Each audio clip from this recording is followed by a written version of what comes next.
Il n'y a personne dans ce pays, d'abord le Sénégal, dans tout le continent africain ensuite, mais dans le monde entier, qui imagine une élection présidentielle en 2024 sans le candidat Ousmane Sonko. Et cette réponse est plus éloquente que toute autre. Monsieur Sonko, on le sait tous, le président Macky Sall n'a pas encore dit s'il allait briguer ou pas un troisième mandat.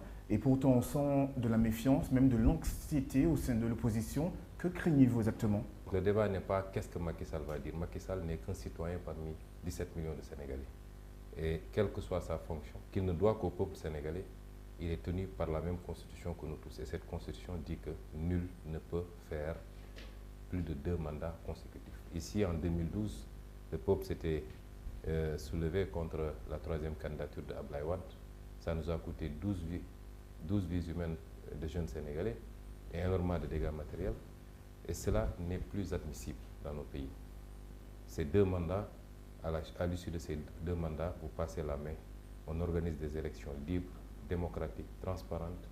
Le peuple choisit qui il veut et la vie continue. On vous a beaucoup entendu parler récemment de la France et de la relation entre le Sénégal et la France. Nous ne sommes le précaré de personne. Nous sommes ouverts à travailler avec tout le monde. Nous ne sommes contre personne ni pour personne. Nous sommes pour nous-mêmes d'abord. Ce que je veux dire à la France, s'ils pensent que c'est une histoire de Ousmane Sonko ou de X ou Y, non. C'est une histoire de la jeunesse africaine, des élites intellectuelles africaines. Celui qui l'a compris et qui se réajuste, parce que toute relation a besoin de réactualisation de temps en temps. Donc il faut réactualiser la relation. Il faut réactualiser la relation. Il faut la redémarrer. Et si la France l'a compris, il y a de très belles perspectives entre nous et la France.